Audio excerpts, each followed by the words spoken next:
ವಿಮಾನ ಪ್ರಯಾಣ ಅಂತಂದರೆ ಎಲ್ರಿಗೂ ಆಸೆ ಇರುತ್ತೆ, ಒಂದು ಸಲ ವಿಮಾನದಲ್ಲಿ ಹೋಗಲೇಬೇಕು ಅಂತ ಆಸೆ ಇದ್ದೇ ಇರುತ್ತೆ. ಆದರೆ ವಿಮಾನ ಪ್ರಯಾಣ ಹೇಗಾಗಿದೆ ಅಂತಂದರೆ ಇದು ದುಡ್ಡಿದ್ದವರಿಗೆ ಮಾತ್ರ, ನಮಗೆ ಅನ್ವಯಿಸೋದಿಲ್ಲ ಅಂತ ಮಧ್ಯಮ ವರ್ಗ ಮತ್ತು ಬಡ ವರ್ಗದವರಿಗೆ ವಿಮಾನ ಅಂದರೆ ಕನಸಿನ ಮಾತಾಗಿದೆ. ವಿಮಾನದಲ್ಲಿ ಒಂದು ಬಾರಿ ಆದರೂ ಪ್ರಯಾಣ ಮಾಡಬೇಕಂತ ಪ್ರತಿಯೊಬ್ಬರಿಗೂ ಕೂಡ ಆಸೆ ಇದ್ದೇ ಇರುತ್ತೆ, ಮಧ್ಯಮ ಮತ್ತು ಕೆಳವರ್ಗದಲ್ಲಿ. ಆದರೆ ಶ್ರೀಮಂತ ವರ್ಗ ಯಾವಾಗವಾಗ ಓಡಾಡ್ತಾ ಇರ್ತಾರೆ. ಆದರೆ ಈಗ ಆ ಮಧ್ಯಮ ಮತ್ತು ಬಡವರ್ಗದವ್ರಿಗೂ ಕೂಡ ವಿಮಾನಯಾನದ ಕನಸನ್ನು ನನಸು ಮಾಡಿಕೊಳ್ಳುವಂತಹ ಕಾಲ ಸನ್ನಿಹಿತವಾಗಿದೆ. ಯಾಕೆ ಅನ್ನೋದನ್ನು ಈ ವಿಡಿಯೋದಲ್ಲಿ ತಿಳಿಸ್ತೀನಿ.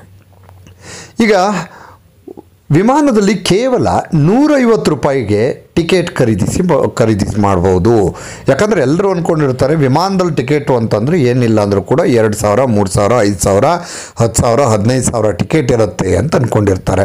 ಆದರೆ 150 ರೂಪಾಯಿಗೆ ಟಿಕೆಟನ್ನು ಖರೀದಿ ಮಾಡಬಹುದು. ಹಾಗಾದರೆ ಆ ವಿಮಾನ ಯಾವುದು? ಎಲ್ಲಿಂದ ಎಲ್ಲಿಗೆ ಟ್ರಾವೆಲ್ ಮಾಡಬಹುದು? ನಾವೀಗ ಅಂದ್ಕೊಳ್ತೀವಿ ಒಂದೇ ಡಿಸ್ಟ್ರಿಕ್ಕಲ್ಲಿ ಎಲ್ಲಾದರೂ ಬಸ್ಸಲ್ಲಿ ಹೋಗಬೇಕಂದ್ರೂ ಕೂಡ ಕೆಲವು ಕಡೆ 100ರಿಂದ 150 ರೂಪಾಯಿ ಇರುತ್ತೆ. ಅಥವಾ ಎಲ್ಲಾದರೂ ಒಂದು ದೂರ ಪ್ರಯಾಣ ಒಂದು 200-300 ಕಿಲೋಮೀಟ್ರ್ ಹೋಗಬೇಕಂದ್ರೂ ಕೂಡ 200ರಿಂದ 300 ರೂಪಾಯಿ ಆಗುತ್ತೆ. ಹಾಗಿದ್ದಾಗ ವಿಮಾನಯಾನದಲ್ಲಿ 150 ರೂಪಾಯಿ ಟಿಕೆಟ್ ಹೇಗೆ ಸಿಗತ್ತೆ? ಹಾಗಾದರೆ ಎಲ್ಲಿಂದ ಎಲ್ಲಿಗೆ ಅನ್ನೋದರ ಸಂಪೂರ್ಣ ಮಾಹಿತಿಯನ್ನು ಈ ವಿಡಿಯೋದಲ್ಲಿ ತಿಳಿಸ್ತೀನಿ ನೋಡಿ. ನಮ್ಮಲ್ಲಿ ಕೆಲವರಿಗೆ ವಿಮಾನದಲ್ಲಿ ಪ್ರಯಾಣ ಮಾಡೋ ಕನಸಿರುತ್ತೆ, ನಾನು ಆಗಲೇ ಹೇಳಿದ ಹಾಗೆ. ಇನ್ನು ಕೆಲವರು ಸುಮ್ಮನಾದರೂ ಟ್ರಾವೆಲ್ ಮಾಡ್ತಾರೆ, ಸುಮ್ಮನೆ ಓಡಾಡಬೇಕು ವಿಮಾನದಲ್ಲಿ ಅಂತ ಹೇಳಿ ಟ್ರಾವೆಲ್ ಮಾಡ್ತಾರೆ ದುಡ್ಡಿದ್ದಂಥವರು. ರಜಾ ದಿನಗಳು ಬಂದರೆ ಸಾಕು ಕೆಲವರು ಟೂರ್ ಹೋಗೋ ಪ್ಲ್ಯಾನ್ ಮಾಡೋದಕ್ಕೆ ನಿರ್ಧಾರ ಮಾಡ್ತಾರೆ. ವಿಮಾನ ಪ್ರಯಾಣ ಅಂತಂದರೆ ಟೈಮ್ ಉಳಿಯುತ್ತೆ ಅನ್ನೋ ಕಾರಣಕ್ಕೆ ಬಸ್ಸಲ್ಲೋ ಅಥವಾ ರೋಡ್ ಮೂಲಕ ಹೋದರೆ ಭಾಳ ಟೈಮ್ ಆಗುತ್ತೆ. ಆದರೆ ವಿಮಾನದಲ್ಲಿ ಬೇಗ ಹೋಗಿ ಬೇಗ ಬರಬಹುದು ಅಂತ ಕೆಲವರು ದುಡ್ಡನ್ನು ಲೆಕ್ಕ ಹಾಕೋದಿಲ್ಲ, ಟೈಮನ್ನು ಲೆಕ್ಕ ಹಾಕಿ ಬೇಗ ಹೋಗಿ ಬರಬೇಕು ಅಂತೇಳಿ ವಿಮಾನಯಾನವನ್ನು ಮಾಡ್ತಾರೆ. ಹೆಚ್ಚಿನವರು ಇವತ್ತಿನ ದಿನದಲ್ಲಿ ವಿಮಾನ ಪ್ರಯಾಣ ಮಾಡ್ತಾರೆ. ಆದರೆ ಇನ್ನೂ ವಿಮಾನದಲ್ಲಿ ಟ್ರಾವೆಲ್ ಮಾಡಬೇಕು ಅನ್ನೋರಿಗೆ ಇಲ್ಲೊಂದು ಉತ್ತಮ ಅವಕಾಶ ಇದೆ. ಈ ವಿಮಾನದಲ್ಲಿ ನೀವು ಭಾರೀ ಕಡಿಮೆ ಬೆಲೆಯಲ್ಲಿ ವಿಮಾನ ಪ್ರಯಾಣವನ್ನು ಮಾಡಬಹುದು. ಈ ವಿಮಾನದಲ್ಲಿ ಭಾರಿ ಕಡಿಮೆ ಬೆಲೆಯಲ್ಲಿ ಟಿಕೆಟನ್ನು ನೀವು ಖರೀದಿ ಮಾಡಬಹುದು. ಬಹಳ ಹೆಚ್ಚು ಅಂತ ಅಂದ್ಕೋಬೇಡಿ, ತುಂಬ ಕಮ್ಮಿ ಇದೆ. ಹಾಗಾದರೆ ಆ ವಿಮಾನ ಯಾವುದು, ಎಲ್ಲಿಂದ ಎಲ್ಲಿಗೆ ಟ್ರಾವೆಲ್ ಮಾಡಬಹುದು ಅನ್ನೋದನ್ನು ಹೇಳ್ತೀನಿ ನೋಡಿ. ದುಬಾರಿ ವಿಮಾನ ಟಿಕೆಟ್ಗಳಿಗಾಗಿ ಎಲ್ಲ ವರ್ಗದವರಿಗೂ ಸಾಮಾನ್ಯವಾಗಿ ವಿಮಾನದಲ್ಲಿ ಪ್ರಯಾಣಿಸೋದಕ್ಕೆ ಸಾಧ್ಯ ಇಲ್ಲ. ಅಂದರೆ ವಿಮಾನ ಪ್ರಯಾಣ ಅಂದರೆ ಜಾಸ್ತಿ ಟಿಕೆಟ್ ದರ ಇರುತ್ತೆ ಅಂತ. ಯಾಕಂದರೆ ವಿಮಾನದ ಆರಂಭಿಕ ಟಿಕೆಟ್ ದರವೇ ಸಾವಿರಾರು ರೂಪಾಯಿ ಇರುತ್ತೆ. ಅದಕ್ಕೋಸ್ಕರ ಹೆಚ್ಚಿನವರು ವಿಮಾನಕ್ಕಿಂತ ಬಸ್ಸೋ ಟ್ರೈನೋ ಇದೇ ಬೆಟರು ಅಂತೇಳಿ ಬಸ್ ಟ್ರೈನಲ್ಲಿ ಟ್ರಾವೆಲ್ ಮಾಡ್ತಾರೆ. ಆದರೆ ನೀವು ಇನ್ನು ಮುಂದೆ ಕೇವಲ 150 ರೂಪಾಯಿಗಳಲ್ಲಿ ವಿಮಾನದಲ್ಲಿ ಪ್ರಯಾಣವನ್ನು ಮಾಡಬಹುದು.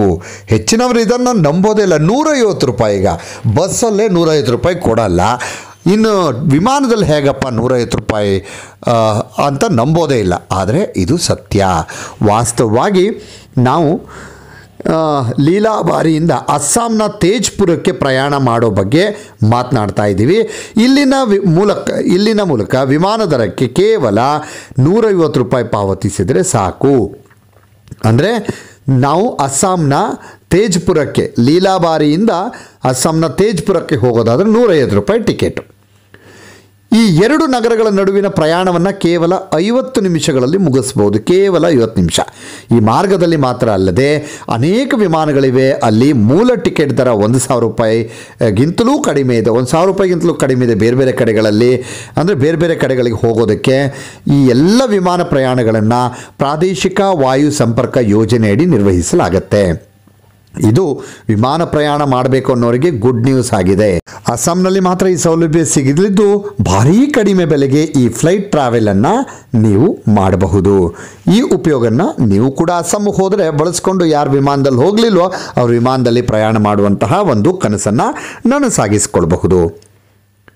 ಇನ್ನಷ್ಟು ವಿಡಿಯೋಗಳಿಗಾಗಿ ನಮ್ಮ ಚಾನಲನ್ನು ಸಬ್ಸ್ಕ್ರೈಬ್ ಮಾಡಿ, ಶೇರ್ ಮಾಡಿ, ಲೈಕ್ ಮಾಡಿ.